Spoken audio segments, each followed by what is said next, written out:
Essa palavra rendição é uma palavra de guerra militar.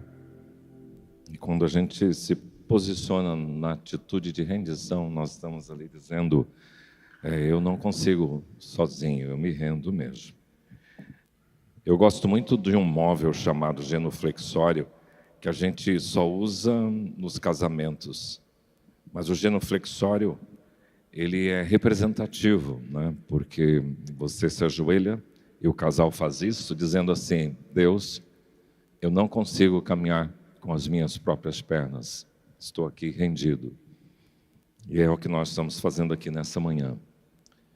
Nós começamos na semana passada essa temática, até que ele venha, viva o Pentecostes, no sentido de experimente a cada dia na sua vida a mesma dinâmica, a mesma graça, o mesmo poder que visitou os nossos 120 irmãos naquele cenáculo em Jerusalém. Claro que coincidiu uma festa judaica, que é a festa das colheitas, 50 dias após a Páscoa judaica, mas coincidiu com o Pentecoste cristão, que marca a inauguração da igreja. Diga comigo, o Pentecoste marca a inauguração da igreja. Então ali a igreja foi batizada com o Espírito Santo. Semana passada nós trabalhamos essa temática, viva o Pentecoste, seja cheio do Espírito Santo. É importante, o texto de Paulo, a igreja de Éfeso é, não vos embriagueis com vinho no qual há dissolução, mas enchei-vos. Não embriagar é uma ordem, mas encher também é uma ordem. Então nós, se desobedecemos qualquer uma dessas ordens, nós estamos incorrendo numa desobediência deliberada ao Senhor. Por isso, o verbo é no imperativo, enchei-vos, mas também é um verbo que está na voz passiva, você tem que se deixar ser cheio pelo Espírito Santo. A plenitude do Espírito é o alvo, a plenitude é a maturidade da fé cristã, onde você é dirigido e governado e as virtudes do Espírito aparecem na sua vida. Por exemplo, fruto do Espírito, paz, amor, alegria, bondade, benignidade, fidelidade, mansidão e domínio próprio. Todas essas coisas são evidentes numa pessoa que vive a plenitude do Espírito.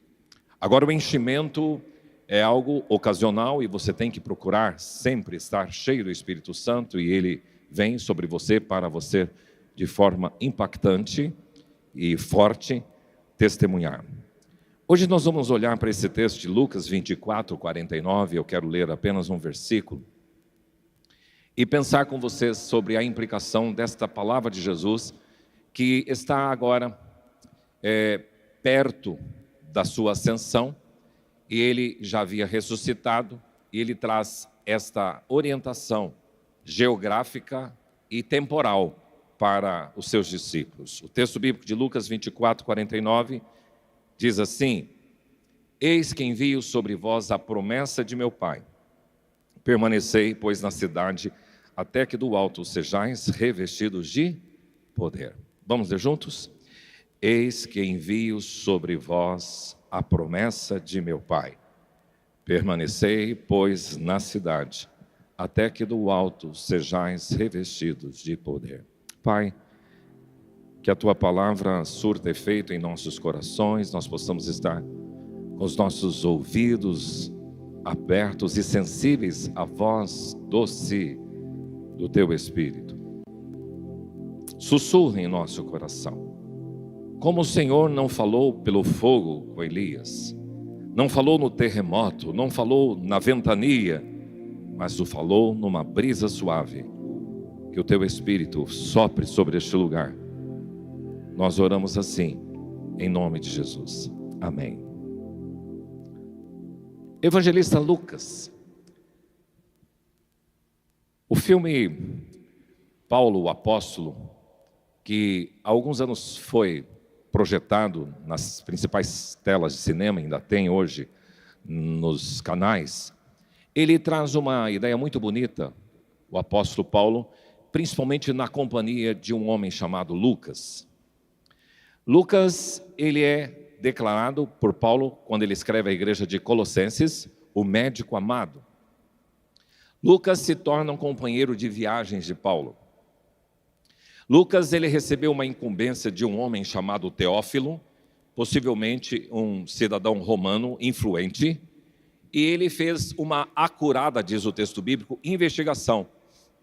Ele foi pesquisar sobre Jesus e escreveu o Evangelho de Lucas. Mas ele foi pesquisar depois sobre a igreja, e não só pesquisar, porque ele viveu a história da igreja, e ele registrou o livro de Atos.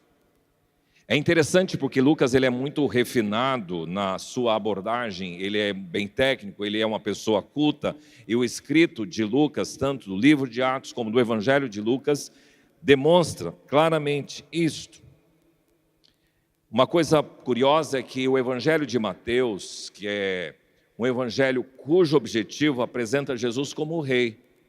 Marcos, que é um livro e um evangelho compacto, com 16 capítulos, de muita ação e muito intenso, ele vai apresentar Jesus como um servo.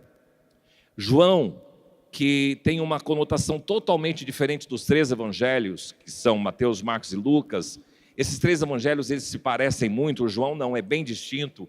Ele apresenta o Senhor Jesus como filho de Deus.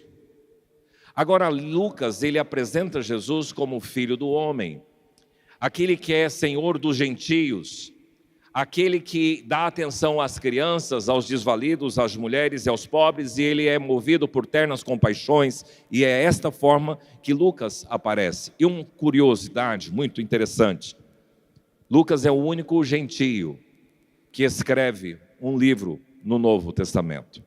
Os demais eram judeus. Lucas é o único gentio, alguém que não vinha da classe, da raça judaica. O livro de Atos é um livro que mostra a história narrativa da igreja, nascimento e expansão através das incursões missionárias. E termina no capítulo 28 sem desfecho, porque Atos 29 é a sua história, a história da igreja que continua. E Lucas pode ser considerado um médico, um historiador cuidadoso, um amigo e seguidor fiel de Jesus e amigo de Paulo, e usou seu talento e formação para registrar com muita precisão a história da igreja e a vida de Jesus. E a contribuição de Lucas, ela é essencial até para a nossa compreensão da história e da doutrina cristã no Novo Testamento.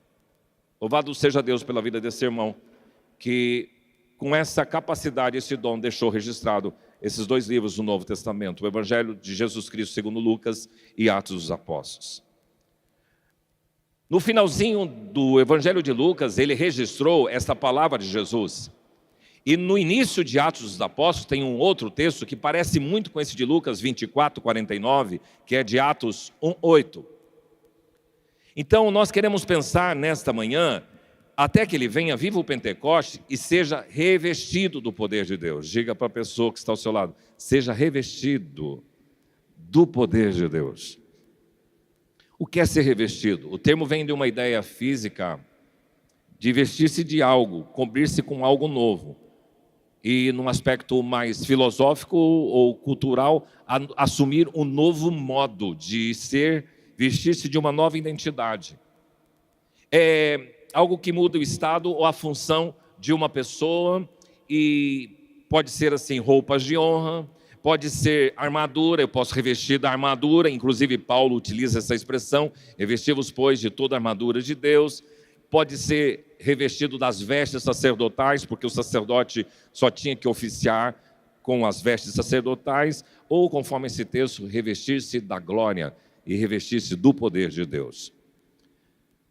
E o Espírito Santo, que foi enviado à igreja, veio para revestir, para trazer umas vestes novas para você, para a igreja do Senhor Jesus Cristo. E eu quero explorar este versículo, dividindo em 5 palavras, que iniciam com a letra E, para efeito mnemônico, para ajudar você a gravar. E eu queria que você repetisse comigo: encomendado, endossado, esperado, enviado e evidenciado. Essas 5 palavras nós vamos tentar extrair desse versículo sobre o propósito da ação do Espírito na vida da igreja, na vida privada, na sua vida particular, porque até o Pentecostes a igreja estava tímida e o Espírito Santo não estava permanentemente habitando em nós, mas depois do Pentecoste, todo dia, toda manhã, toda hora, todo tempo, o Espírito Santo estava presente e está. Então seja revestido do poder de Deus. Primeiro, o poder de Deus que foi empenhado. A palavra melhor aqui seria promessa, porque Jesus usa essa expressão: envio sobre vós a promessa de meu Pai. Uma promessa é algo que se é antecipado, dizendo do que é que vai acontecer e uma garantia de cumprimento. Então, num outro termo, para a letra E, então seria a ideia de empenhado. O Pai prometera que derramaria o seu Espírito. O Pai prometeu e empenhou a sua palavra. Mas onde que aconteceu isso? Primeiro, é importante ver essa relação da Trindade nas Escrituras Sagradas. E aqui é uma coisa importante que a igreja precisa sempre estar antenada, é para não incorrer o risco de excessos ou desequilíbrios na ação da Trindade. Porque vamos pensar assim, entre uma igreja tradicional e uma igreja pentecostal, quem mais fala do Espírito? A igreja pentecostal vai trabalhar mais essa temática. E nós podemos correr o risco de desequilíbrio nas 3 pessoas da Trindade: o Pai Criador, o Jesus Cristo, o Filho Salvador, e o Espírito Santo Consolador. E é importante até que na nossa sinologia, no nosso louvor, nós possamos trabalhar esta harmonia entre as 3 pessoas da Trindade, que são importantes. E nós não podemos ser só para o Pai, ou só para o Filho, ou só para o Espírito. Nós precisamos entender a harmonia, e Jesus dá uma aula nesse quesito, porque o comportamento dele e a relação dele com o Espírito e com o Pai é perfeito. Há uma harmonia na relação de Jesus com o Pai, na relação com o Filho, e a gente vai perceber no decorrer desta reflexão. Importante lembrar que quando Jesus foi batizar no Jordão, a Trindade aparece lá. O Filho que estava sendo batizado, o Espírito que veio em forma de pomba e pousou sobre ele, e uma voz que do céu dizia: este é o meu Filho amado em quem eu tenho prazer, em quem eu me comprazo. Então a Trindade estava lá no batismo de João. Alguém já disse: queres ver a Trindade? Vá ao Jordão. A palavra Trindade não está na Bíblia, não são 3 deuses. A palavra seriam um Deus só, distinto em 3 pessoas, e é um mistério para mim, para você, mas é assim que Deus é: o Pai, o Filho e o Espírito Santo, 3 pessoas num Deus só. Por isso que lá no início do Velho Testamento, quando houve a decisão da criação, há uma palavra no plural: façamos o homem à nossa imagem e semelhança. Então o Pai, o Filho e o Espírito Santo estavam reunidos e decidiram criar. Façamos nós, o homem, a nossa imagem e semelhança. Agora, Jesus é muito carinhoso e respeitoso quando ele se refere ao Pai. Tem 2 palavras na língua grega para falar Pai: Pater e Abba. Possivelmente Jesus usou muitas vezes a palavra Abba, que era do aramaico, a língua falada pelos judeus na época. Mas só aparece uma vez a palavra Abba no Evangelho falando de Jesus. As demais sempre são pater. E aqui é esta palavra, e há uma diferença entre elas, porque a palavra Abba é distinta. Ela significa pai, paizinho, é uma coisa mais íntima numa relação pai querido, paizinho. É esta a ideia de pai. Tem um tom mais afetuoso, é utilizado por crianças para se referirem ao pai com ternura. Só tem um registro deste nos evangelhos. Paulo usa 2 outras referências nas suas cartas sobre Abba. Mas Jesus com certeza várias vezes se referiu ao seu pai, paizinho querido, pai, Abba. Pater é utilizado na maioria das vezes que aparece no Novo Testamento e significa pai num tom mais formal, embora também respeitoso. O enfoque está mais na autoridade e na posição do que na intimidade, como Abba. Mas Jesus, ele se refere ao Pai de várias formas. Por exemplo, ele diz Pai Celeste, ele diz Pai Nosso, Ó Pai, meu Pai celestial, nosso Pai, Pai santo, Pai justo, todas essas expressões são encontradas na abordagem de Jesus se relacionando com o Pai. Então, o Pai quem empenhou, o Pai quem prometeu, o quê? Que derramaria do seu Espírito. Mas onde está essa promessa? A palavra promessa significa uma proclamação, um anúncio com antecedência e o ato de prometer, de dizer algo. E é interessante que esta palavra, ela aparece várias vezes nas Escrituras, e gosto muito quando Paulo, escrevendo à igreja de Corinto, na segunda carta, ele diz, porque quantas são as promessas de Deus, tantas tem nele o sim, e para ele é o amém, para a glória de Deus Pai. Todas as promessas de Deus têm o amém em Jesus, todas as promessas de Deus se cumprem em Jesus, todas as promessas de Deus têm nele o sim em Jesus. E esta é mais uma promessa que o Pai prometeu e o Filho declarou sim. O que o Pai disse, o Filho amém. O que o Pai disse, o Filho concordou. O que o Pai disse, o Filho disse sim. Aí você folheia as Escrituras e você vai lá para o profeta Joel, no capítulo 2, versículo 28 e 29, e o Pai prometeu, e a promessa é essa: acontecerá que depois derramarei o meu Espírito sobre toda a carne, os vossos filhos e as vossas filhas profetizarão, os vossos velhos sonharão, e os vossos jovens terão visões, até sobre os servos e as servas derramarei do meu Espírito. Isso aconteceu entre os anos 400 e 500 antes de Cristo.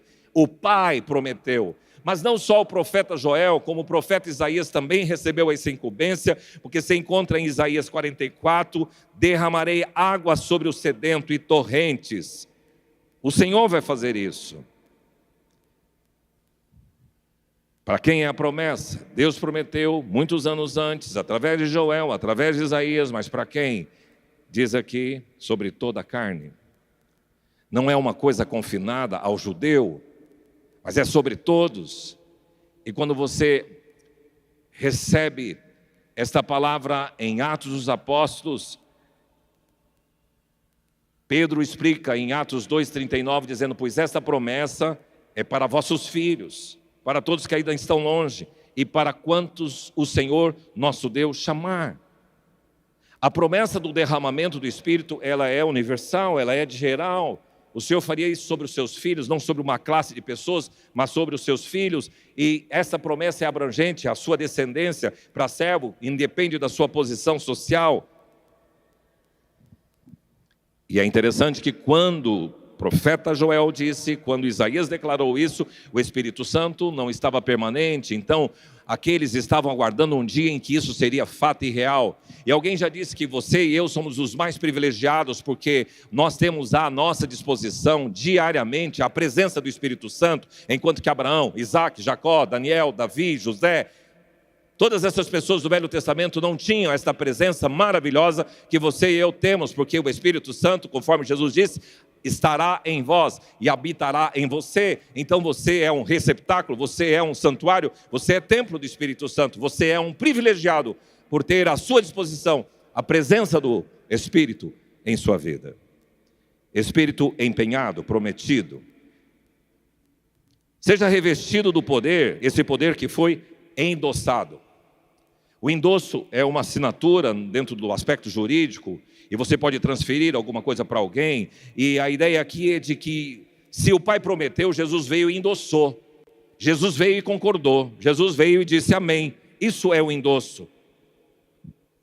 Agora, para que você entenda por que Jesus fez isso, porque a história dele, ela é encharcada da presença do Espírito, e você talvez nunca tenha feito essa reflexão, ou reparado na sua leitura bíblica, nos evangelhos, de que o Espírito Santo está presente em todo o tempo na vida de Jesus. Vou mostrar. Por exemplo, o nascimento de Jesus é resultado da ação do Espírito, porque Maria recebeu uma visitação e diz que ela se achou grávida do Espírito Santo. No batismo, o Espírito Santo vem sobre ele. Então, quando Jesus foi iniciar o seu ministério, o Pai falou, Jesus estava na água e o Espírito Santo veio sobre ele. Então, desceu sobre ele o Espírito Santo na inauguração do ministério de Jesus. Jesus agora é levado para o deserto, mas o texto nos diz em Lucas 4:1, Jesus, cheio do Espírito Santo, voltou do Jordão e foi guiado pelo mesmo Espírito no deserto, onde ele passou 40 dias e foi tentado por Satanás, mas ele foi cheio do Espírito Santo. Nascido, cheio do Espírito Santo. Iniciou sua vida, ministério, com a presença do Espírito Santo. E agora, sai para o deserto, cheio do Espírito Santo.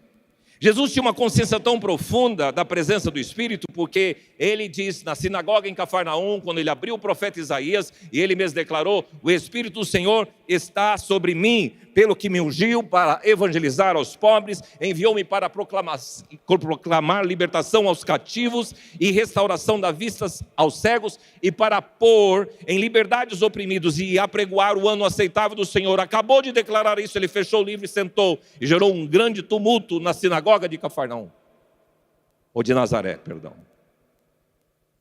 Então ele tinha essa consciência: o Espírito do Senhor está sobre mim.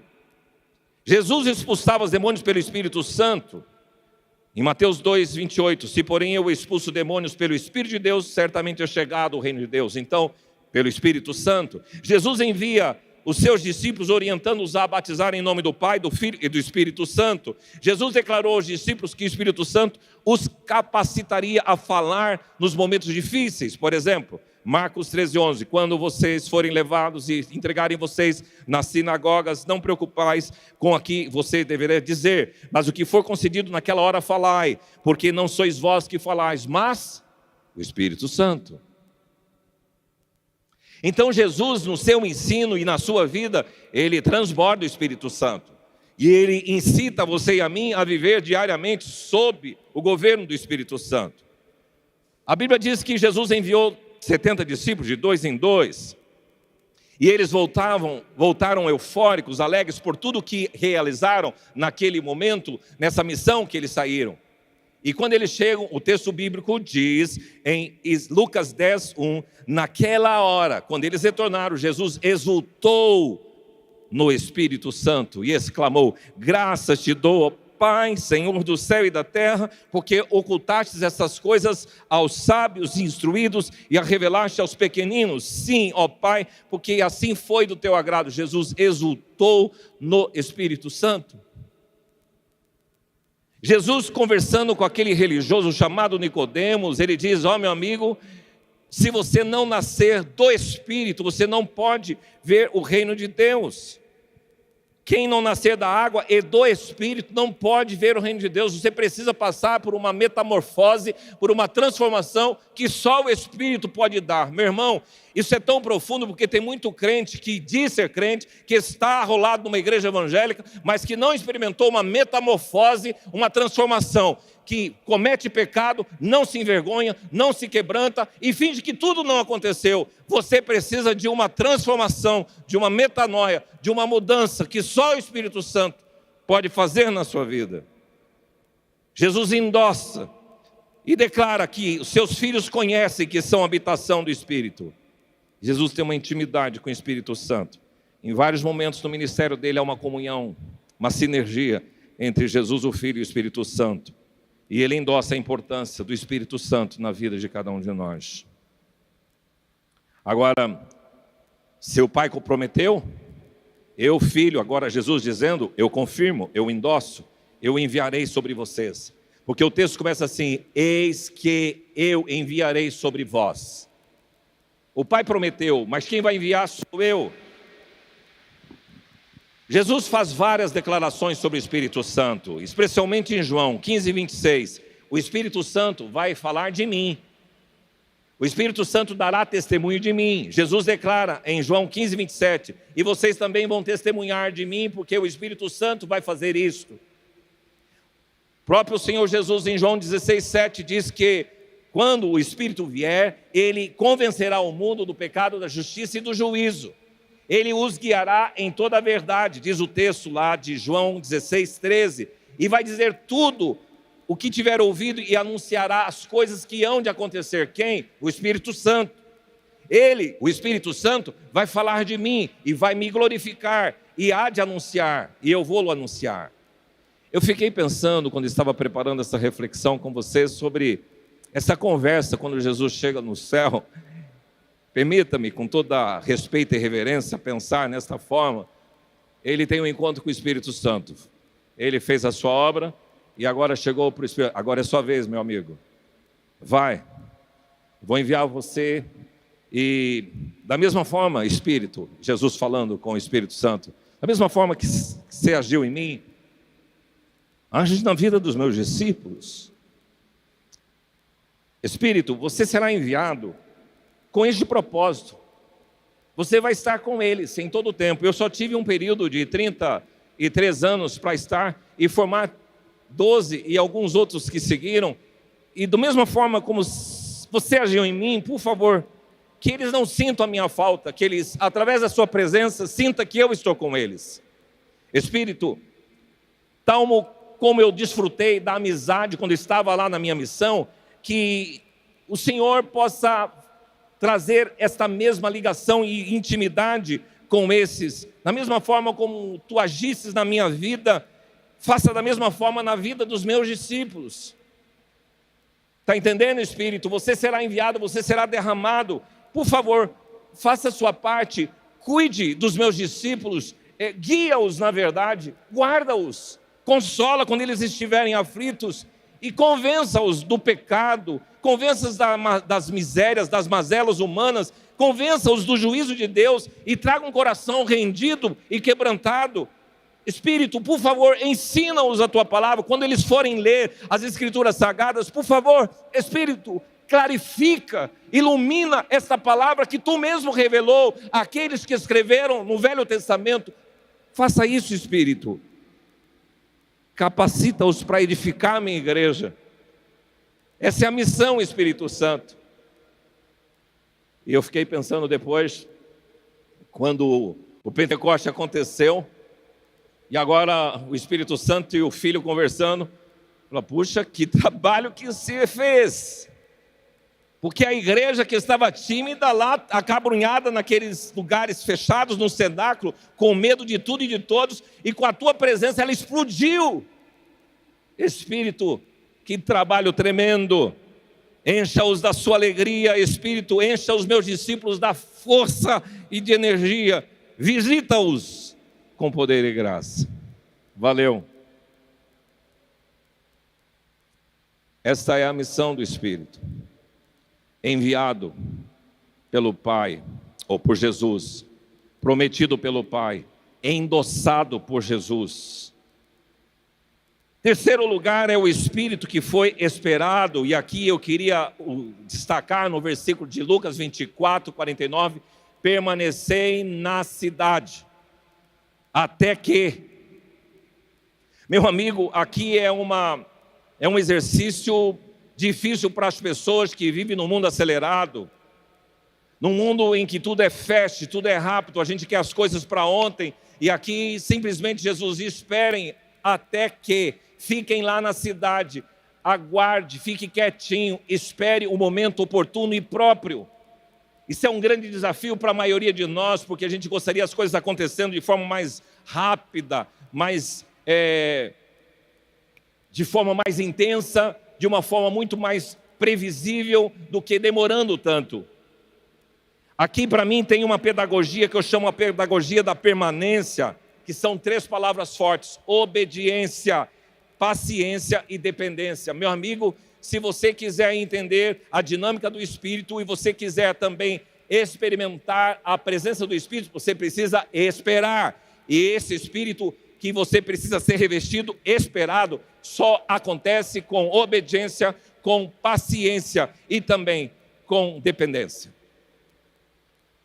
Obediência, a ideia principal do permanecer, eu estava dando uma olhada no verbo, na língua grega, ele tem a ver com assentar. A gente brinca, você vai esperar, espera sentado.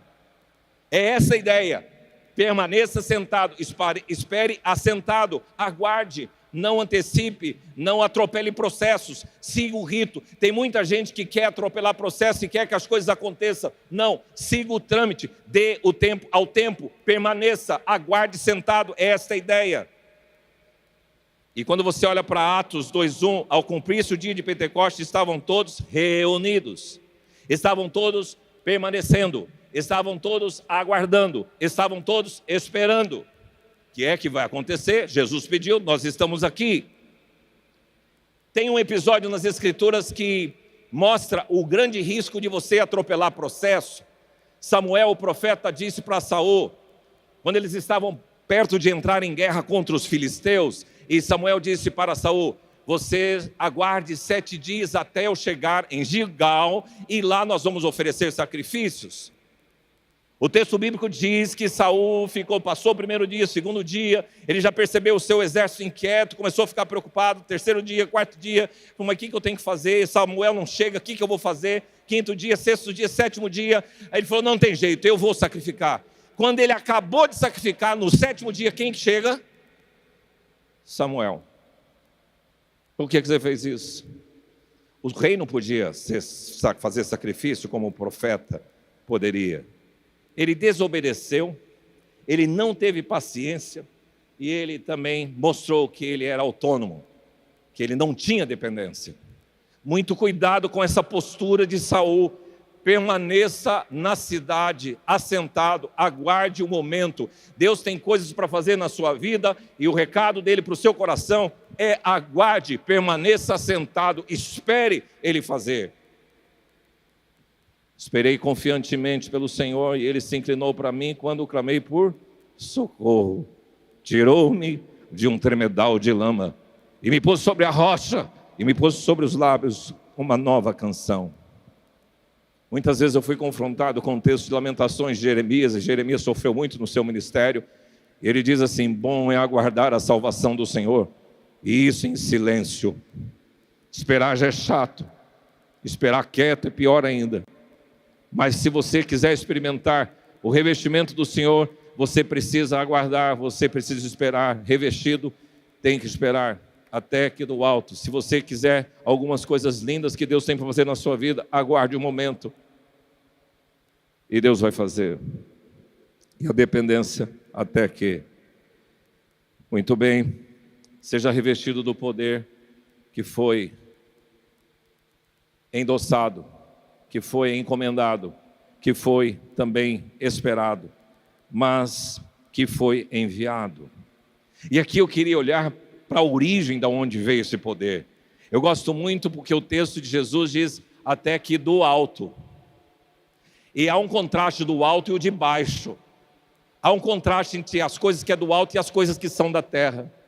E olha para a sua vida e para a sua história e perceba quantas coisas você tem procurado do alto e quantas coisas você tem procurado de baixo.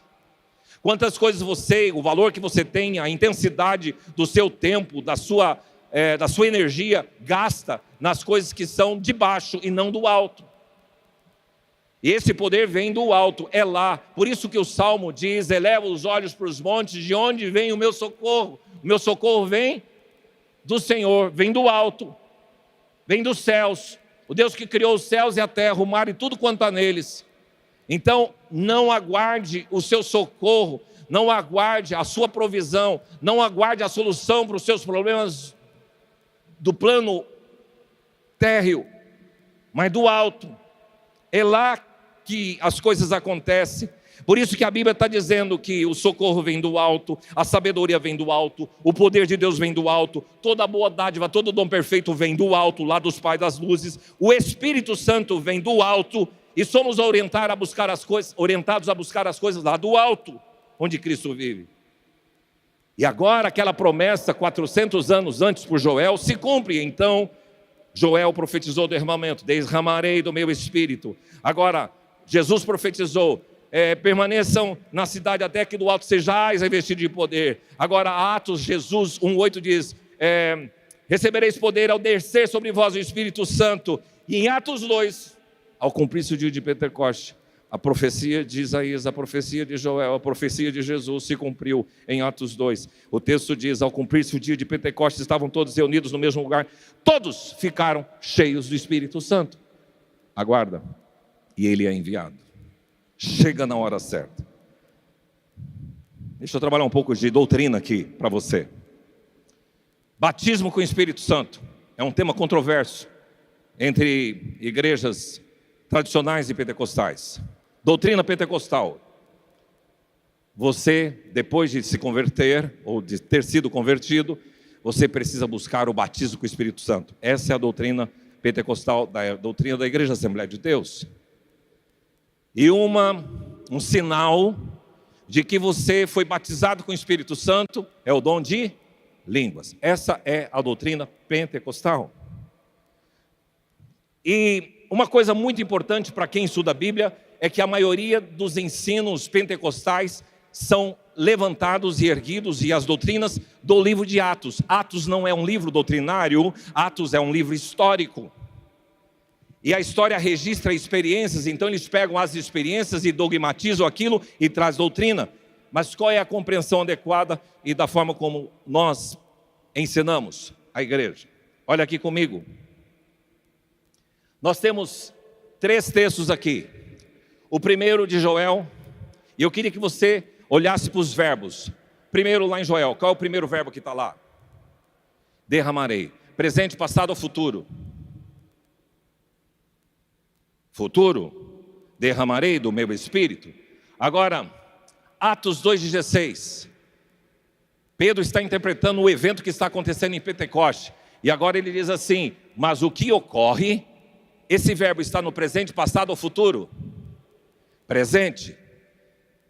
Agora, se você quiser depois consultar em Atos 11, você vai perceber que Pedro está explicando o que aconteceu entre Pentecoste, e ele está falando como o Senhor Jesus veio também para os gentios. E ele diz, então, isto era para... Agora entendi que aquilo que aconteceu no dia de Pentecoste, aquilo que aconteceu entre os gentios, é aquilo que estava prometido por Joel. E Paulo agora, escrevendo à igreja de Corinto, ele faz uma afirmação: todos nós fomos batizados em um só corpo, quer judeus, quer gregos, quer escravos, quer livres, em um só espírito. O verbo está no presente, passado ou futuro?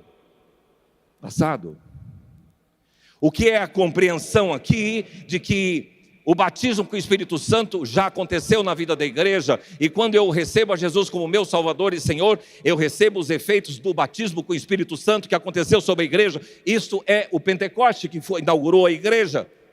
Tanto que depois, se você for olhar em alguns textos, Atos 17.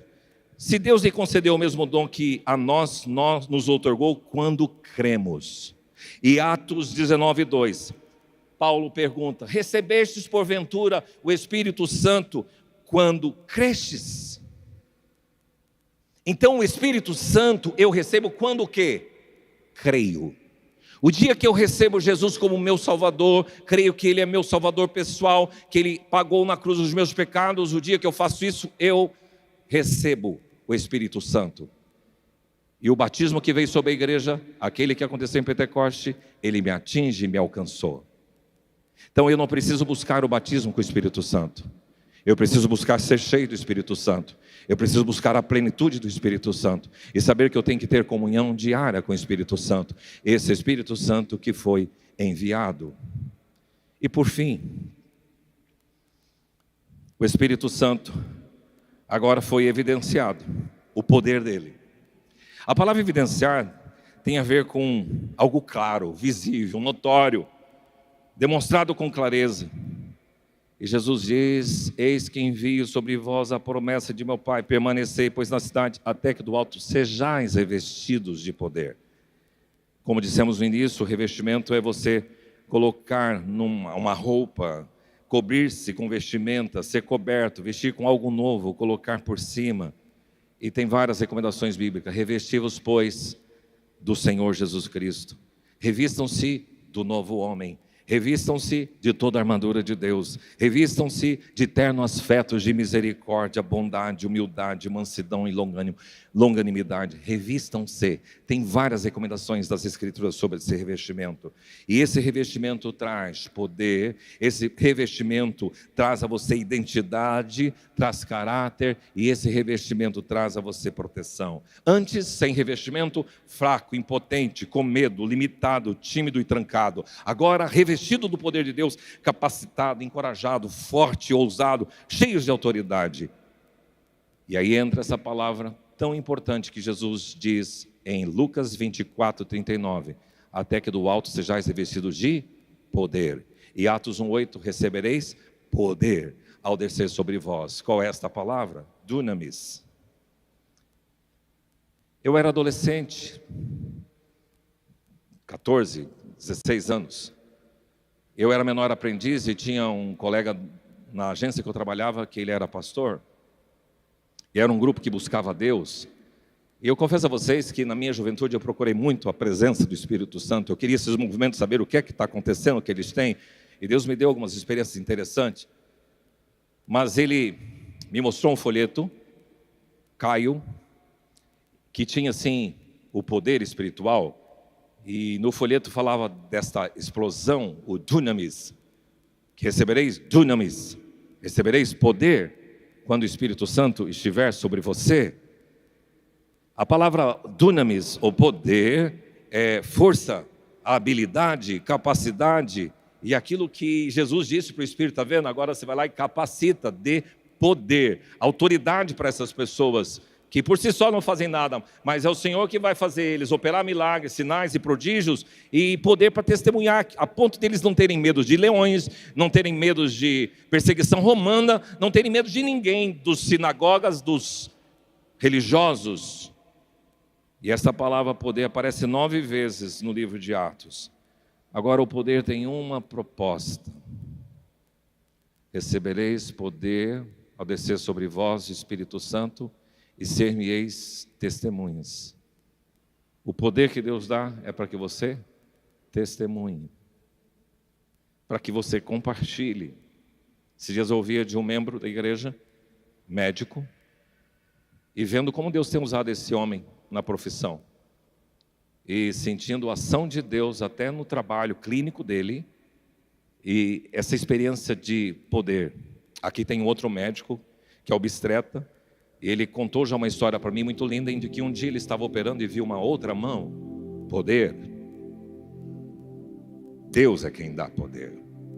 E uma pessoa cheia de dunamis é uma pessoa dunamai, é uma pessoa capacitada, apta para fazer alguma coisa competente e com potência.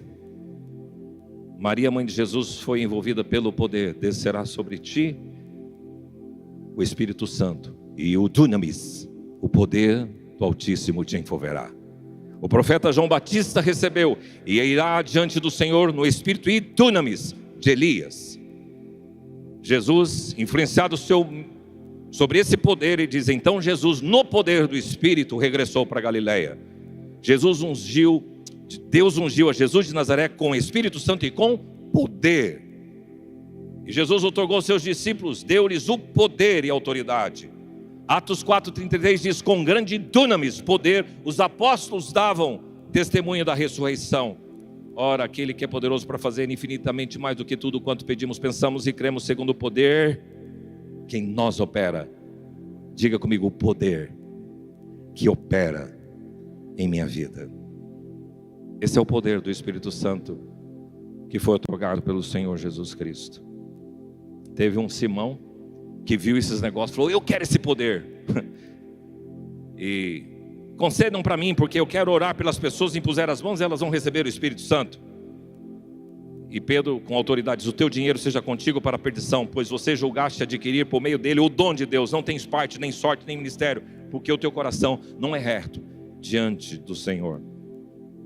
Porque não me envergonho do Evangelho, porque ele é o poder de Deus. A oração de Paulo pela sua vida: que Deus vos conceda que sejais fortalecidos com poder, mediante o seu Espírito. Este poder opera na vida dos cristãos, opera em nós. A igreja do primeiro século, ela tem uma demonstração clara desse revestimento de poder. Autoridade sobre os demônios, sinais e prodígios, intrepidez na palavra, ousadia, oração incessante, oração. Há uma canção antiga, que vai buscar poder. Sem esse poder não vai. Os dias são de trevas, sem poder os crentes caem. Levanta cedo, vai buscar poder.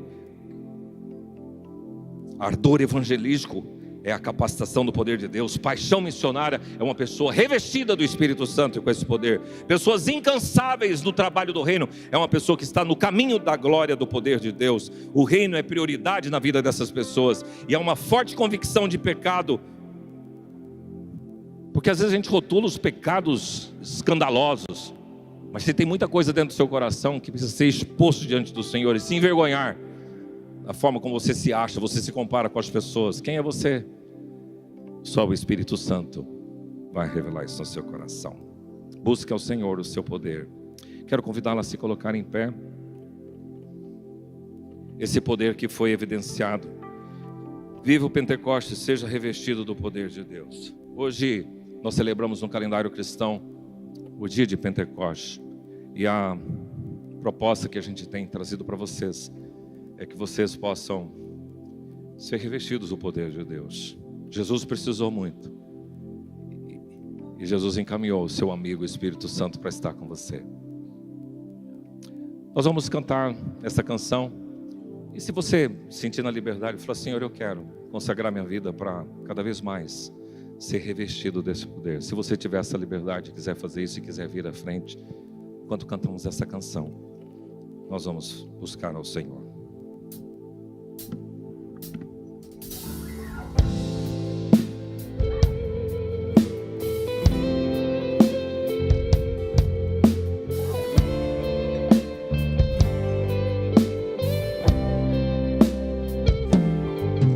Descerá sobre ti o Espírito Santo, e o poder do Altíssimo te envolverá.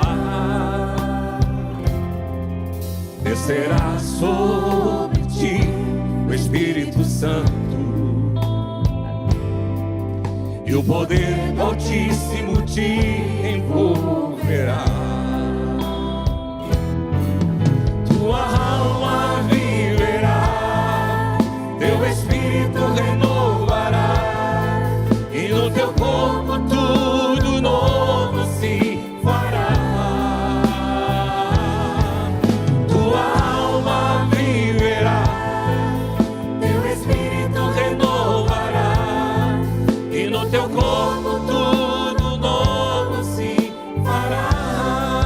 Descerá sobre ti o Espírito Santo. Vem, Senhor, flua a tua presença neste lugar. Teus filhos sejam revestidos do teu poder. Descerá sobre ti o Espírito Santo, e o poder do Altíssimo te envolverá. Tua alma traz vida, teu espírito renova, e no teu corpo tudo novo se santifica, Senhor. Tua alma viverá, teu espírito renovará, e no teu corpo tudo novo se fará.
Espírito Santo. Que essa atmosfera enterneça, envolva cada pessoa que aqui está. Nesse gesto, eles estão declarando, essas pessoas: eu quero mais, eu quero ser revestido do teu poder, Espírito Santo. Não quero ter uma vida de fracassos, tímida, desencorajada, desanimada, mas eles estão dizendo para o Senhor: eu quero mais do teu poder para testemunhar com ousadia. Sopra, Espírito Santo, com poder, com graça sobre essas vidas, e onde elas forem colocadas, elas possam manifestar essa autoridade que receberam do Senhor. Vem, Espírito Santo, obrigado porque o Senhor caminha conosco, o Senhor está com a gente. Nós te adoramos na beleza da tua santidade. Flua em mim, Senhor, a tua graça. Flua em mim, Senhor, o teu amor. Flua em mim, Senhor, a tua vida. Flua em mim, Senhor, o teu perdão. Flua em mim. Flua em mim, Senhor, a tua graça. Flua em mim, Senhor, o teu amor. Flua em mim, Senhor, a tua vida. Flua em mim, Senhor, o teu perdão. Para te adorar e declarar